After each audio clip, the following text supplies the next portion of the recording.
ఈరోజు మీ ఇంట్లో స్పెషల్ ఏంటి? మా ఇంట్లో అయితే రొయ్యల కర్రీ చేశానండి. దీంతో పాటు ఇంకో కర్రీ కూడా చేశాను. అది గూడా మీకు చూపిస్తాను. ఇంకిక్కడేంచి ఇది క్లీన్ చేసుకోవడానికైతే ఒక హాఫ్ అన్ అవర్ అయితే నాకు టైం పట్టింది. ఎందుకంటే రొయ్యలకి బ్యాక్ సైడ్ బ్లాక్‌గా ఉంటది గదా! అదైతే తీయాలి. వాళ్ళైతే క్లీన్ చేసి ఇవ్వరు అలాగా. మామూలుగా పైన తొక్క తీసి ఇచ్చేస్తారు. ఇంకా ఫిష్ తెచ్చుకున్న రోజు కూడా అంతే సేమ్. ఆ పులుసు గట్టా ఏం తీయరు నీట్‌గా. అది కూడా నీట్‌గా క్లీన్ చేసుకోవాలనమాట.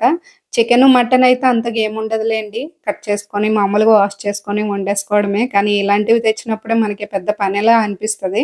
నాకైతే అలాగే అనిపిస్తదనమాట. ఇవి ఇంకా క్లీన్ చేసేటప్పుడు స్మెల్ అనేది వస్తది గదా! ఇలాగ పసుపు, ఉప్పు వేసి నీట్‌గా క్లీన్ చేసుకొని, ఆ వాటర్ అనేది సింక్‌లో వేయను నేను. బయట తీసుకెళ్ళి పడేస్తాననమాట. సింక్‌లో వేసానంటే అది నాకే వస్తది ఆ స్మెల్ అంతాను. అందుకనే సింక్‌లో అయితే వేయను. ఇంకా అల్లం వెల్లుల్లి పేస్ట్ అయితే చాలా ఫ్రెష్‌గా దంచుకొని వేసుకుంటానండి. రోజును నేను స్టోర్ చేసుకోను. ముందుగా పేస్ట్ చేసుకొని, ఆ టేస్ట్ వేరేగా ఉంటది ఫ్రిడ్జ్‌లో స్టోర్ చేసుకొని వేసుకుంటే. అదే మనం వెంటనే ఫ్రెష్‌గా దంచుకొని వేసుకున్నామనుకోండి, టేస్ట్ అనేది చాలా బావుంటది. 2 పొయ్యిలు కూడా వెలిగించేసాను. 2 కళాయిలు కూడా ఒకేసారిగా పెట్టేసుకొని తాలింపయితే పెట్టేస్తున్నాను. మనకేటంటే ప్రతి లేడీస్‌కి వంట చేసేటప్పుడు కట్ చేసుకోవడమే మనకి టైం ఎక్కువగా తీసుకుంటది. వండుకున్నప్పుడు అంతగా టైం ఏమి ఉండదు కదా! తొందరగానే అయిపోద్ది. కట్ చేయడమే కొంచెం లేట్‌గా అనిపిస్తది. అందరి ఇంట్లోనూ అంతే కదండీ పరిస్థితి లేడీస్‌కైతే. ఇంకిక్కడేంచి నేను ఆయిల్ వేసుకొని అన్నీ ఒక్కొక్కసారిగా వేసుకుంటున్నాననమాట. ఇటు అటు చూసుకుంటూ చేసేసాను వంటయితే. ఇంకిక్కడేంచి నేను నాన్ వెజ్ కర్రీ చూసారు గదా! ఏం జేసుకున్నానో. రొయ్యల కర్రీ అయితే చేశాను.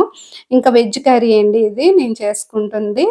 అది ఇంట్లో అందరం తింటాము. కానీ నాన్ వెజ్ నేను తినను కాబట్టి ఇంక వెజ్ కర్రీ జేస్తున్నాననమాట ప్రతి సండే కూడా.